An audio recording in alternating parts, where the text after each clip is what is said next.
Deep in Botswana's Okavango Delta lies an island. It's a place of permanent water and rich grazing. Desirable territory for many.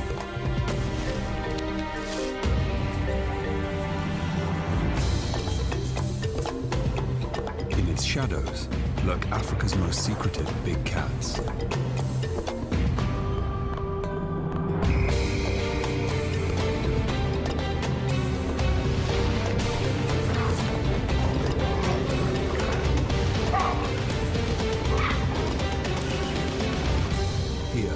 Three leopards are forced to share the same territory and live an increasingly uneasy coexistence.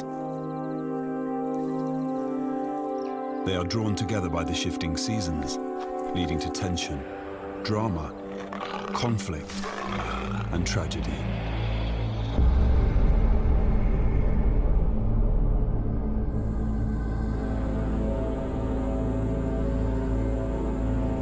The undisputed ruler of this territory is the dominant male leopard, Buddha, a 5-year-old sturdy individual in the prime of his life. Moving in and out of Buddha's domain is one of his females. She specializes in climbing the tall ebony and Kigelia trees of Moremi. She is called Mosweo, the Pale One.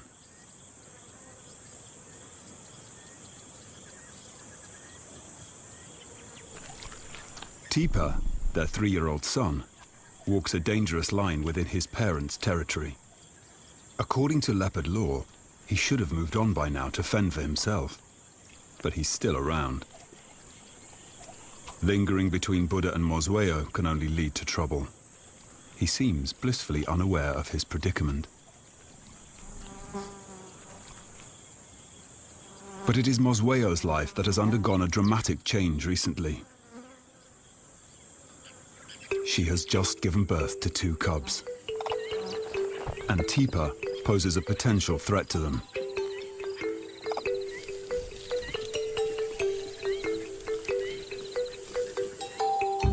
Her litter emerges from her carefully concealed den.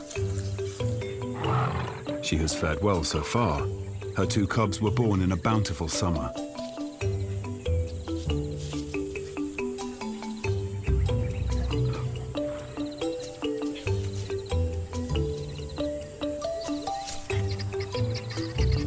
Leopards are solitary creatures, and as a mother, Mosweo relies on all her skills to raise her cubs. In general, leopard cub survival rate is below 50%. The majority of losses happen during the cub's first year of life, while the leopard mother leaves to hunt. It's a harsh reality that leopards have to contend with every time they give birth. Mosweo has no choice but to leave her cubs to find food. From her last litter, Tipa is the only survivor. He's an adolescent. He still lingers near the den site, familiar with his birthplace, frequenting the paths of his youth. Up to now, Mosweo has tolerated his presence in her territory. But the time has come for him to move on.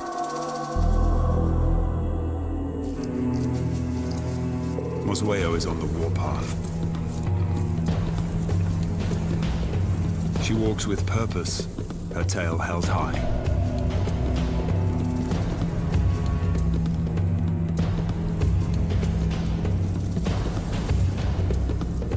The time has come for her to sever the bonds between them forever.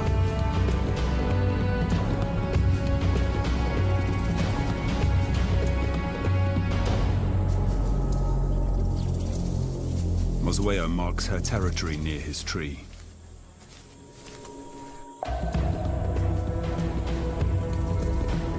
The hostility towards her son is plain to see. Their relationship has degenerated into open conflict. Teepa still bears the wounds from an earlier clash. Even though he is now bigger than his mother, as her son, Teepa remains relatively submissive. Reluctantly, he leaves the area. But unwisely, he'll continue to linger on the edge of his mother's territory. As he moves into a neighboring woodland, he stumbles on a mortal enemy.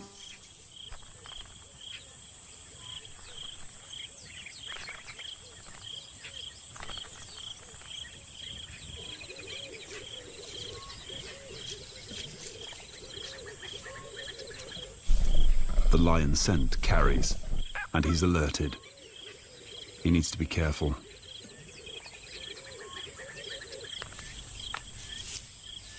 His first few days in unfamiliar territory are dangerous, and he's extremely vulnerable.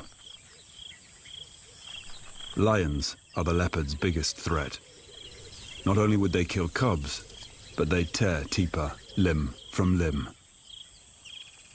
He has to skirt around them silently. With the threat to her cubs dealt with, Mosweo can now concentrate on the one thing she does best: hunting.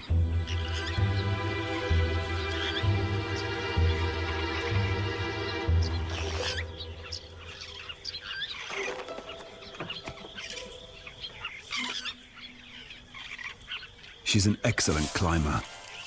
She likes a good vantage point, 7 or 8 meters above the ground.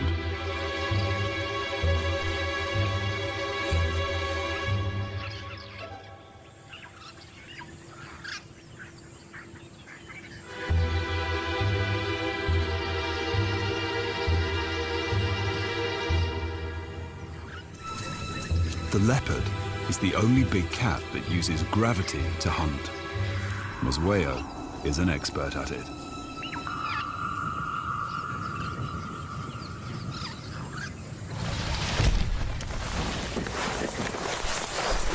This technique is quick, quiet, and efficient.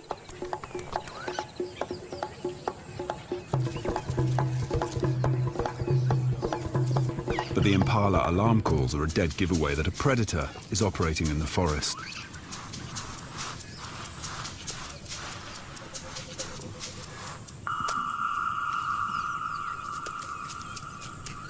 The hyenas have heard the commotion.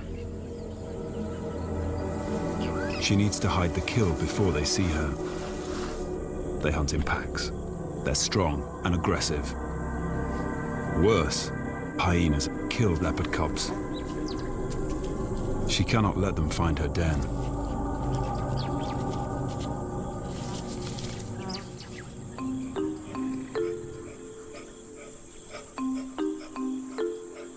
In a risky move, she fetches the cubs and leads them back to feed, using the secret pathways she knows so well. With such small cubs, she cannot move the carcass into the safety of a tree, since they cannot climb.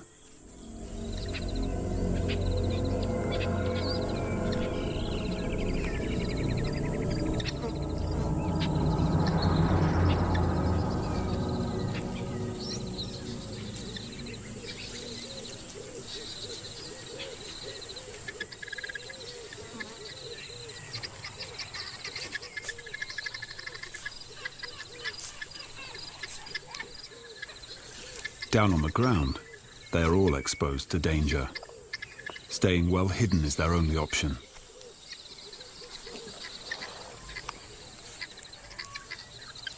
This is the realm of the leopard. Camouflaged in the broken and dappled scrub, they can feed, undisturbed, for a while.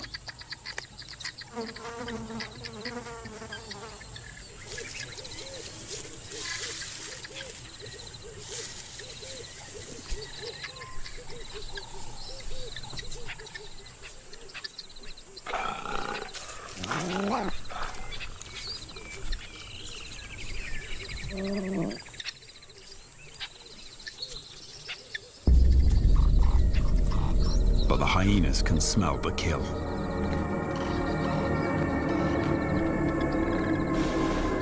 Their circle around the scent tightens. Mosweo has to act quickly and decisively. She has a plan. Get the hyenas to focus on her and draw them far away enough for the cubs to leave the kill.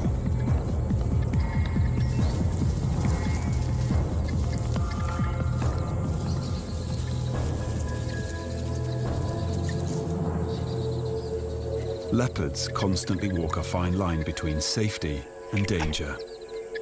As solitary cats, they have struck a perfect balance. But for a mother, this balance can mean sacrifice. Let the hyenas have their prize.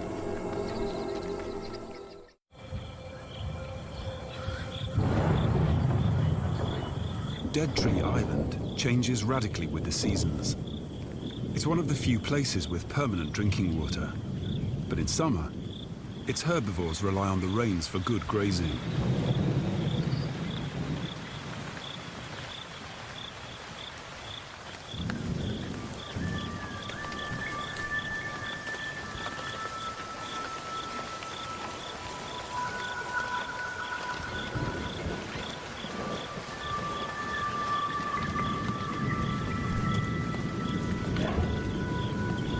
The effects of these storms are felt across the Okavango and beyond.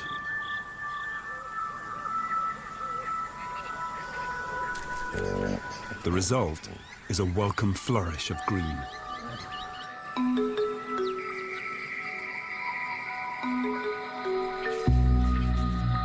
Fresh leaves, grasses and shoots sprout, and animals leave the forest and spread out into the surrounding floodplains.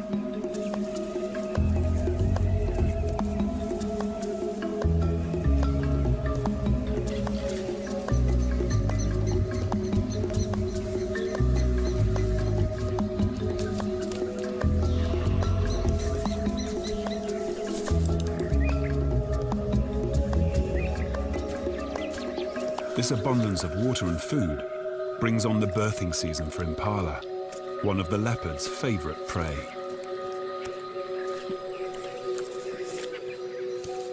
It happens during a time guaranteed to supply the best in nourishment and protection, minimizing the stress on the young, their mothers, and the herd.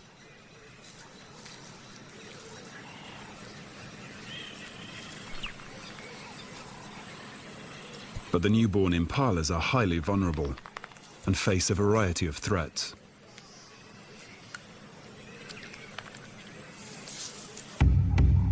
The African rock python is another of Dead Tree Island's expert hunters.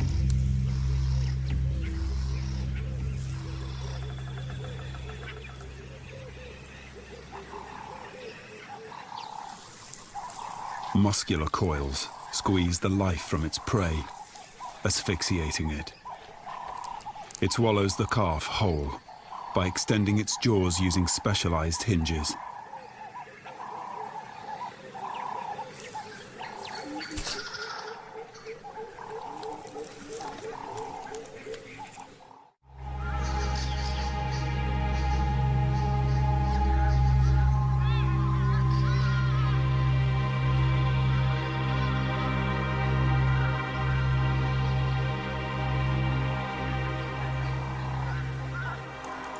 The wandering impala herds provide a reliable source of food. Mosweo has killed one during the night and has hidden the fresh carcass in a thicket where she feeds quickly. To make this kill, she's had to leave her young alone and vulnerable. Now, she needs to get back to the den.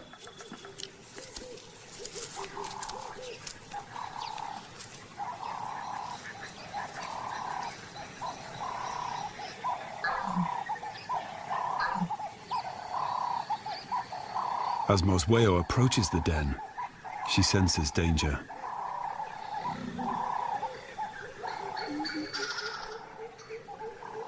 Hyenas have been busy nearby.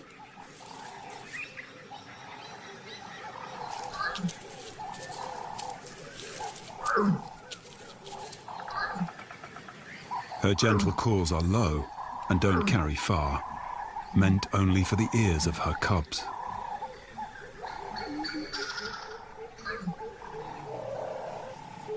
Only one responds.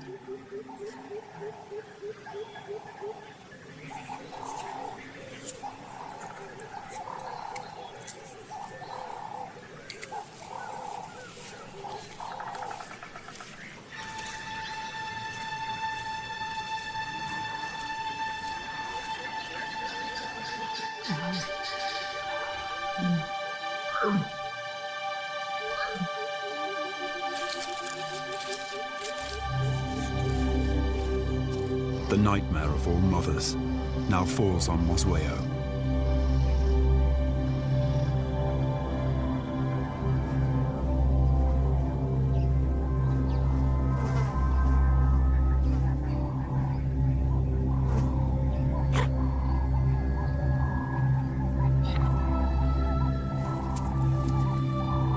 Her calls seem desperate and at the same time hopeful.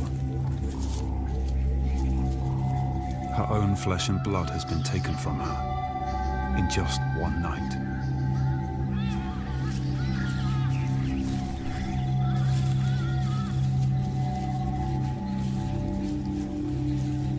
She has no option but to move on.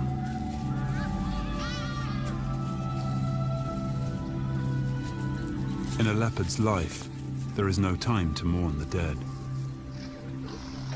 The cub is growing, and it needs meat in its diet.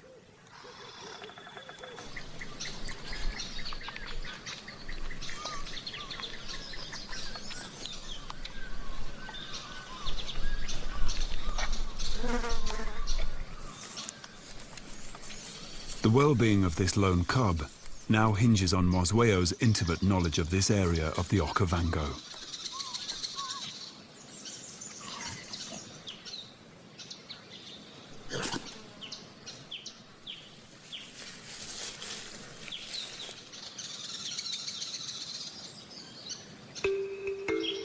The rains have stopped, and all around Dead Tree Island, the vegetation is beginning to brown. The animals sense this.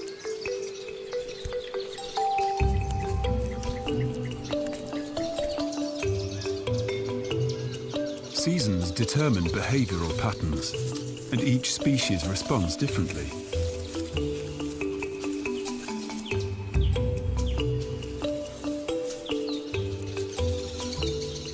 Kudu males choose a suitable female, courting her with gallant displays.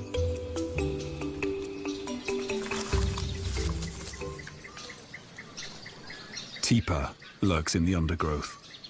He's strayed back into his original territory. The kudu are distracted and oblivious to any threat.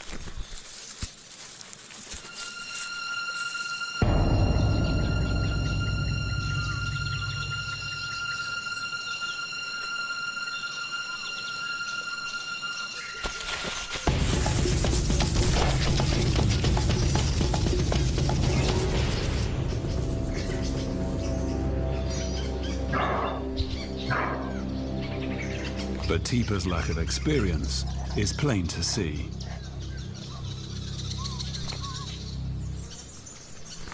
Perhaps he's still too young to realize he shouldn't expend energy on the unattainable. Prey the size of a kudu is out of his league.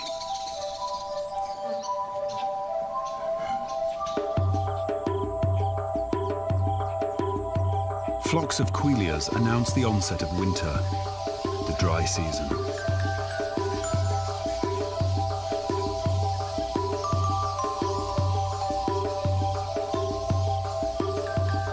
Many animals gravitate to the Dead Tree Island area for the permanent water.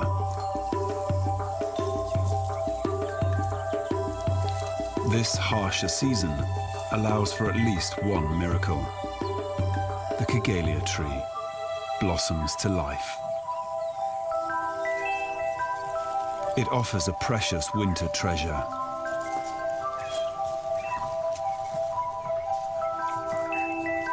Flowers filled with nectar. Baboons drink from the crimson chalice.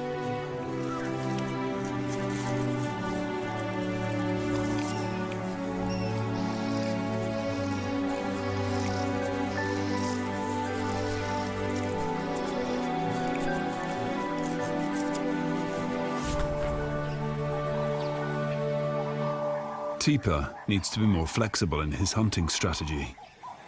He has to learn to anticipate his potential prey's movements. Baboons are messy eaters, and soon the impala move closer to feed on the flowers that carpet the ground. He silently watches and waits.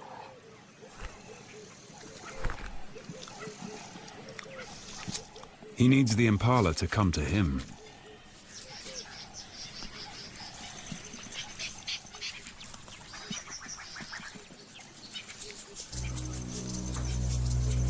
But the marauding baboon troop has singled out his tree.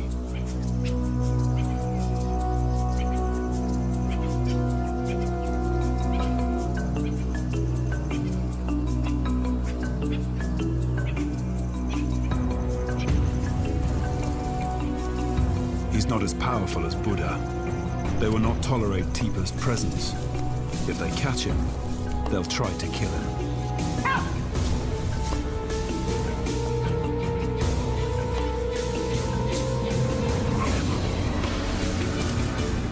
He cannot risk a confrontation. An injury may cost him dearly.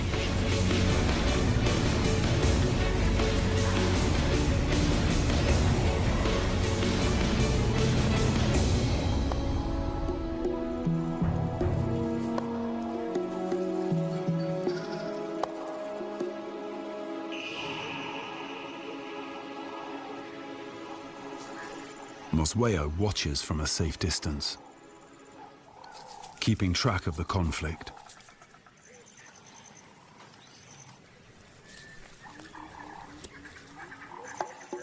She follows Teeper's prey now. Quietly, she begins her own hunt.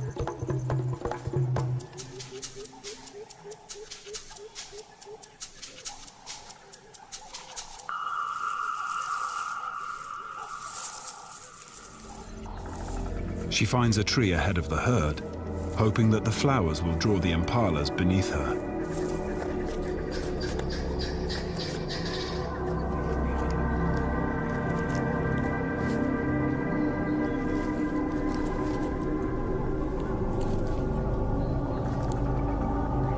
Mosweo shows great patience.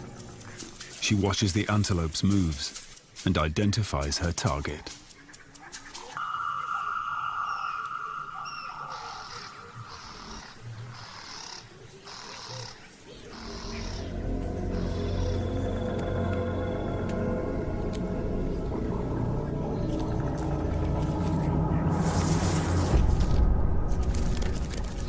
This time, her signature high dive is off the mark.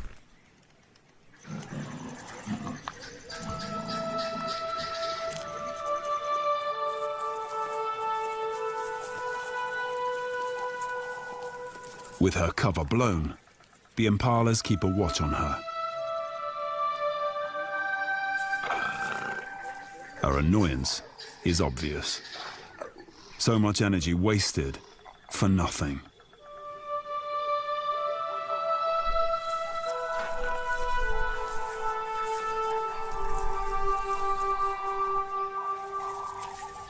But she has to keep moving. She's out in the open, and the baboons are still in the area. But things only get worse. The impala alarms have alerted the lions.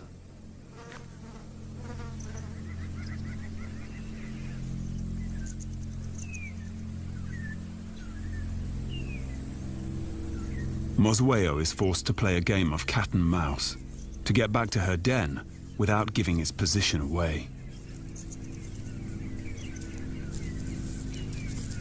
Teeper's reluctance to stay away from his mother's territory is causing chaos. His blundering kill attempts have multiplied the pressure on her.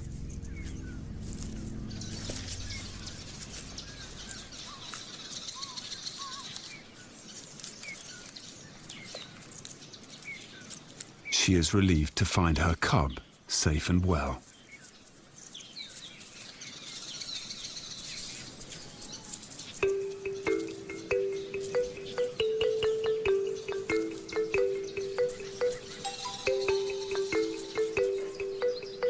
She decides to move to a new den site.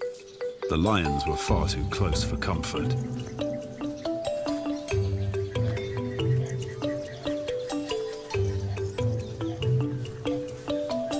Her remaining cub, now 5 months old, is showing her character. She loves playing with her mother's tail. It's a good test of reflexes.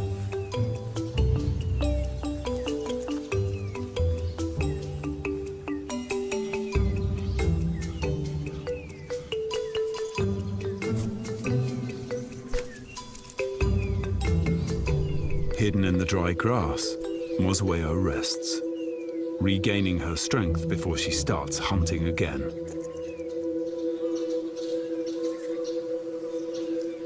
For the moment, all is well with mother and cub. They're secure in the new den.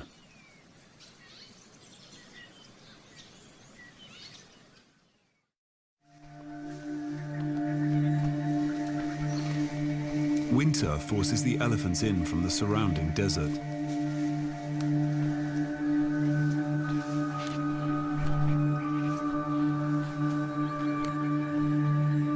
Lechwe gather here too.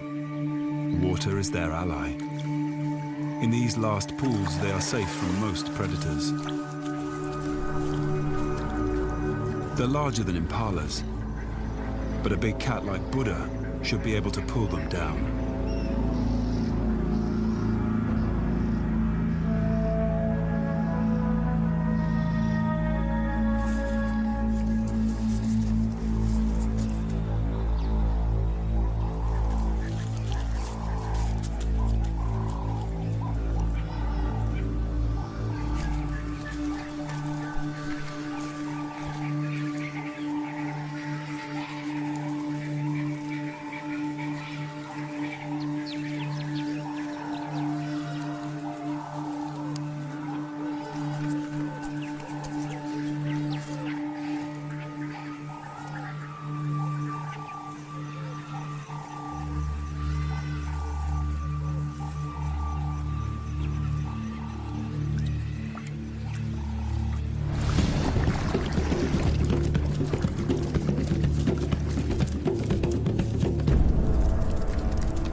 The Lechwe turn and watch their attacker.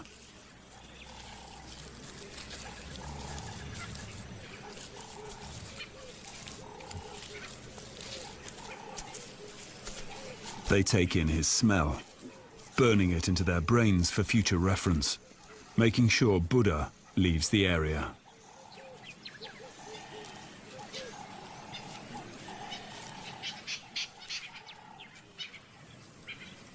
Within this changing season, Mosweo needs to move greater distances, passing the open floodplains to find the cover that she needs to hunt.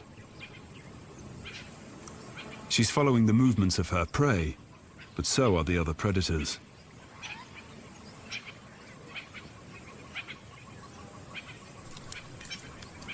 Relocation for a leopard is always risky, but she soon finds a tree in an area that she likes. From this vantage point, she can see the breeding herds of elephants steadily moving into the delta. It's October now, and the heat is intense.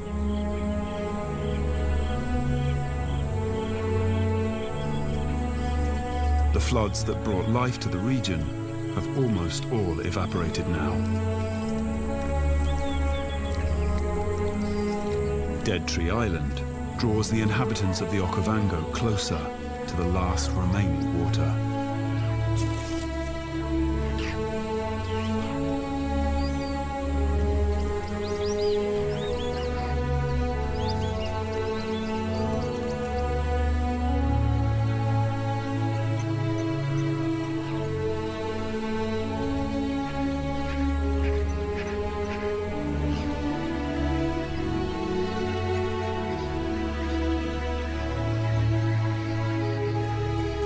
The last flooded pans now hold the fate of all these characters.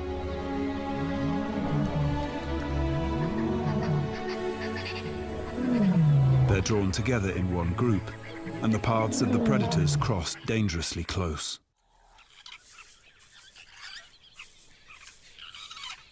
Mosweo's cub is now at an age where she begins to explore further. It's high time she learned how to climb.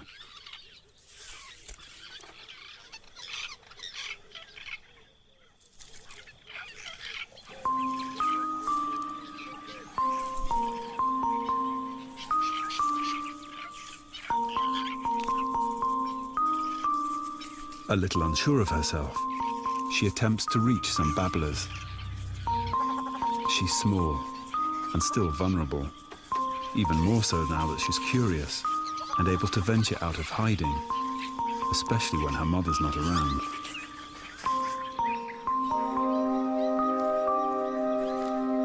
Mosweo is far off, hunting. She doesn't often come to this part of the island, and she leaves her mark to enforce her presence.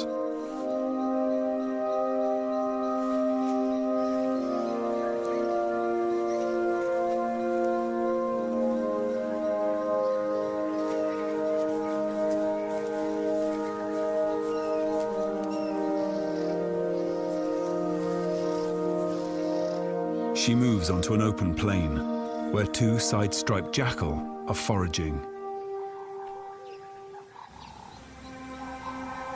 In this season of hardship, Mosweo takes advantage of any opportunity that presents itself.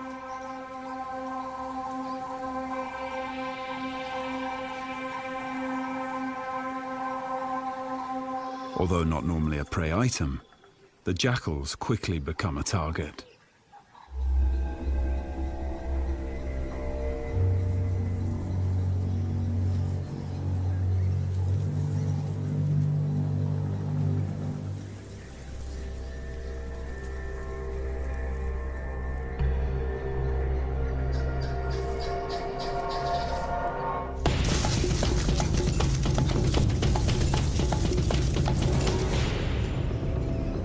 But the side-striped jackal is no fool and has an impressive turn of speed.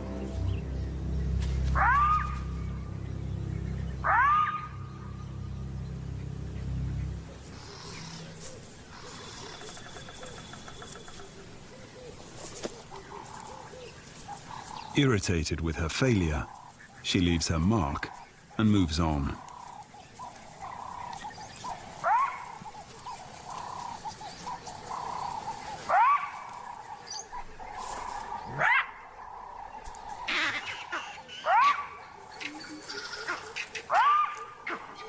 The jackal's barks are echoed by vervet monkeys, chattering in the distance. These alarm calls alert Mosweo. They are coming from the direction of the den.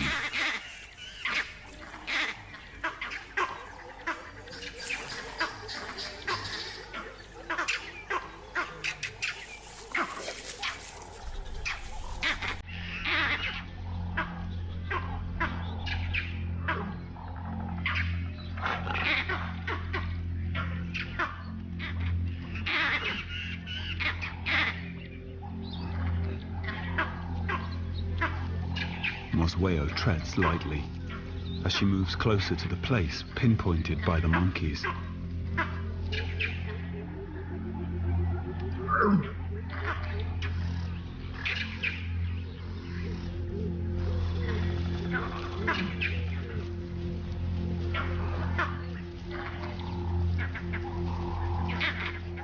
She starts searching.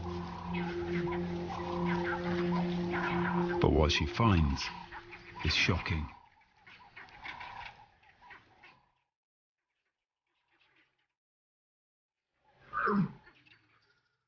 Her cub has its back leg caught in a tree, and its pelvis has been broken.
Nothing she tries can help her last remaining cub. No gentle nudge, no affectionate encouragement, perhaps an invitation to a last game.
Her voice is almost pleading.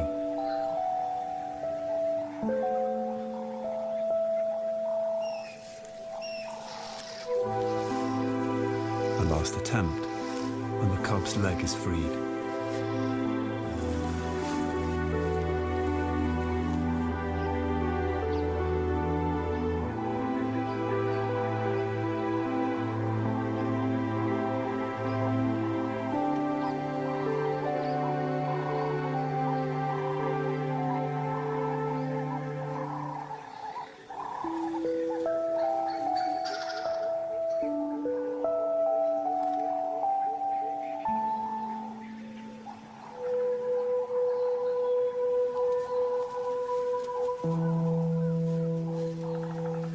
There is no more that Mosweo can do.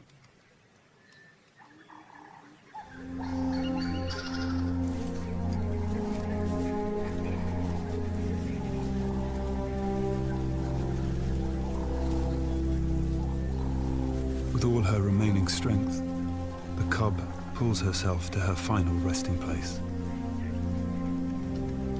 But her mother has already decided to leave this traumatic scene behind.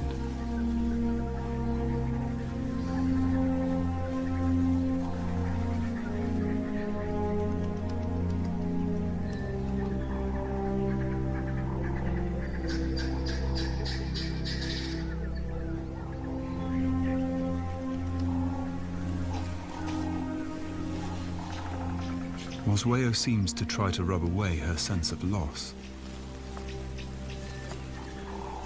Is this the way a leopard mourns?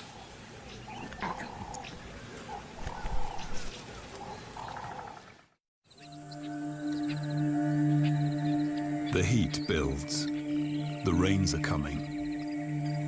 Buddha treads on new ground.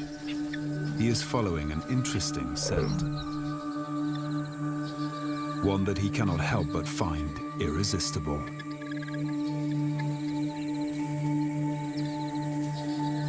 It comes from this leopard. A new female has entered his territory. She is larger and stronger than Mosweo, and she brings the promise of fresh genes to Dead Tree Island.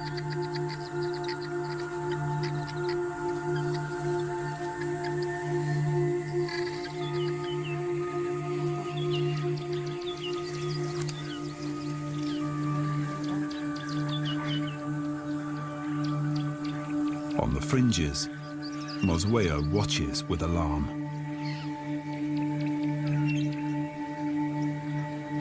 Buddha's senses trigger an uncontrollable need to cloak himself in the new female scent.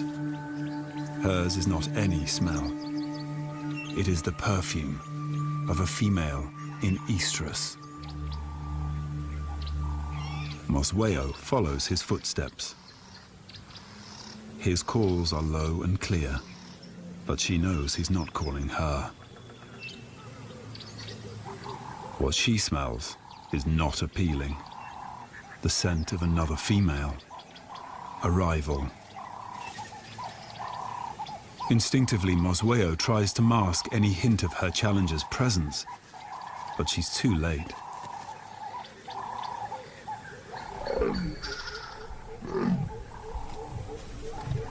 Buddha is already responding, laying a path of enticement.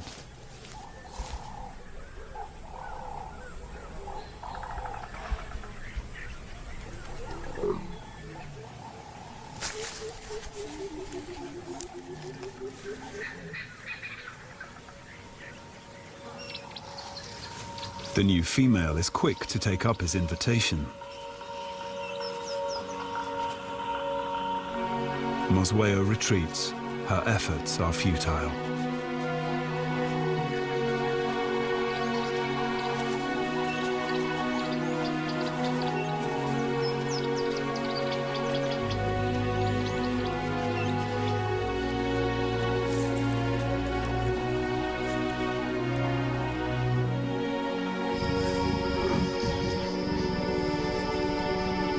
The rival has found her prize.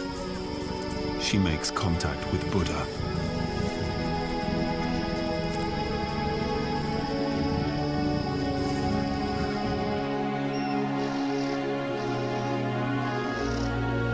Mosweo leaves the place where she gave birth, perhaps to seek out another territory and a new partner.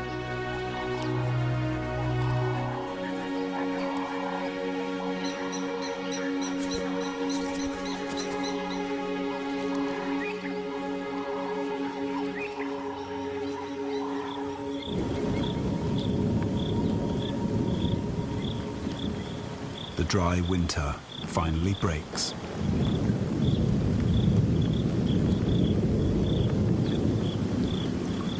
And the change in season coaxes Buddha to mate.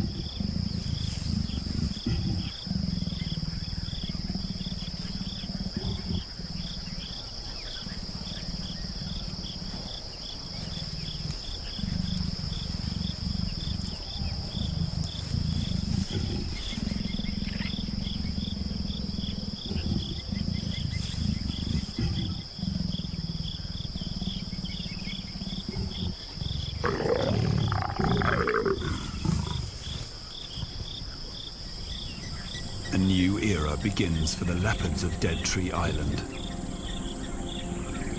They mate for days, and by the end of it, the new female will hold the seed of new cubs.